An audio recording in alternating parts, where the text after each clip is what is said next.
আপনারা দেখছেন news now, খবরের নতুন ভাষা। मुख्यमंत्री के कड़े रुख के 72 घंटे बाद त्रिपुरा पुलिस ने एक राउडी गैंग के खिलाफ एफआईआर दर्ज की है, जिसमें एक असरदार रूलिंग पार्टी के नेता भी शामिल है।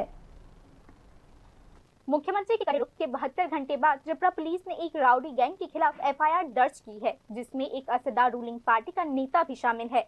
अगरतला में एक सीनियर पत्रकार को जान से मारने की धमकी और सार्वजनिक रूप से डराने धमकाने के बाद ये कदम उठाया गया है। आरोप है कि त्रिपुरा पुलिस का एक हिस्सा आरोपियों के खिलाफ एक्शन लेने से पहले उन्हें इलाके से भगाने में मदद कर रहा है।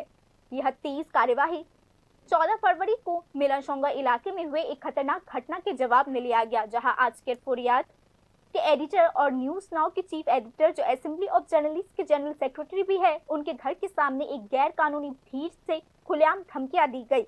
यह विवाद तब से राज्य में प्रेस की आजादी और राजनीतिक जवाबदेही पर एक बड़ी बहस में बदल चुका है।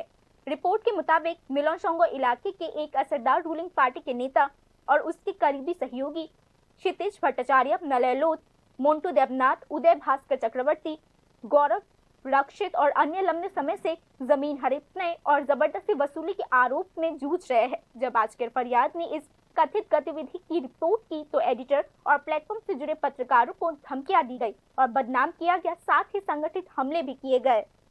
एक डरावनी घटना में रेड क्रॉस के निशान वाले पोस्टर बांटे गए, जिसे मीडिया के लोगों ने हत्या के एक सांकेतिक निशान के रूप में बताया। मुख्यमंत्री डॉक्टर मानिक शाह ने आज 3 दिन बाद सार्वजनिक रूप से इस घटना की निंदा की है और कहा है कि वे पत्रकारों के खिलाफ इस तरह के झूठे आरोपों और व्यवहार का समर्थन नहीं करते हैं। उन्होंने कहा, हमारी सरकार मीडिया फ्रेंडली है। कई लोग अपनी कुर्सियों पर आराम से पत्रकारों के खिलाफ बोलते हैं और बदतमीजी और झूठे अफवाहें फैलाते हैं, जिसका मैं कड़ा विरोध करता हूँ। यह हमारी संस्कृति नहीं है। हम किसी भी हालत में ऐसी चीजों को बर्दाश्त नहीं करेंगे। हम सबका सम्मान और सबके साथ आगे बढ़ना चाहते हैं। हम एक नया त्रिपुरा बनाना चाहते हैं। उनके बयान के बाद ईडी नगर और आमतौली पुलिस स्टेशन ने औपचारिक जांच शुरू की। पुलिस सूत्रों के अनुसार भारतीय न्याय संहिता के संबंधित प्रबंधों के तहत कई शिकायतें दर्ज की गई है। अधिकारियों ने कंफर्म किया है कि इन मामलों को डॉक्यूमेंट कर लिया गया है और धमकियों की प्रकृति का पता लगाने और जिम्मेदार लोगों की पहचान करने के लिए शुरुआती जांच चल रही है। इस तरह के एक और मामले में अगरतला प्रेस क्लब के प्रेसिडेंट प्रणब सरकार को टारगेट और बदनाम करने के लिए भड़काऊ सोशल मीडिया कंटेंट को भी लागू करने और उस पर कानूनी कार्यवाही करने और इसे एजेंसी के ध्यान में लाया गया है। शिकायत दर्ज की गई है और साइबर मॉनिटरिंग यूनिट डिजिटल सबूतों की जांच कर रही है। त्रिपुरा भर के मीडिया संगठनों ने सुरक्षा की मांग दोहराई है और चेतावनी दी है कि डरा धमका कर मीडिया को चुप करने की किसी भी कोशिश से कानून के तहत सख्ती से निपटा जाना चाहिए। সাংবাদিক বন্ধুরা আছেন, আমরা জানি চতুর্থ স্তম্ভ সাংবাদিক আমাদের জন্য, এবং এই সরকার আসার পর আমরা কিন্তু সাংবাদিক বান্ধব।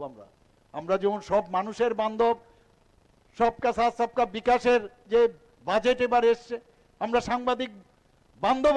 আমি এখান থেকে আমি বলতে চাই, অনেকে নিজেদের চেয়ারের জোরে অনেকে সাংবাদিকদেরকে উল্টাপাল্টা কথাবার্তা বলেন এবং অভদ্র ভাষা এবং মিথ্যা যে কথার আশ্রয় নিয়েছে, আমি তার তীব্র প্রতিবাদ করি। এটা আমাদের কালচার নয়, না অন্যেরও কালচার। সেইগুলো কোনো অবস্থায় আমরা বরদাস্ত করব না বন্ধুগণ, এবং আগামী দিন সেইগুলো আমরা যা করার আমরা করব। আমরা সবাইকে সম্মান দিতে চাই। Report news now.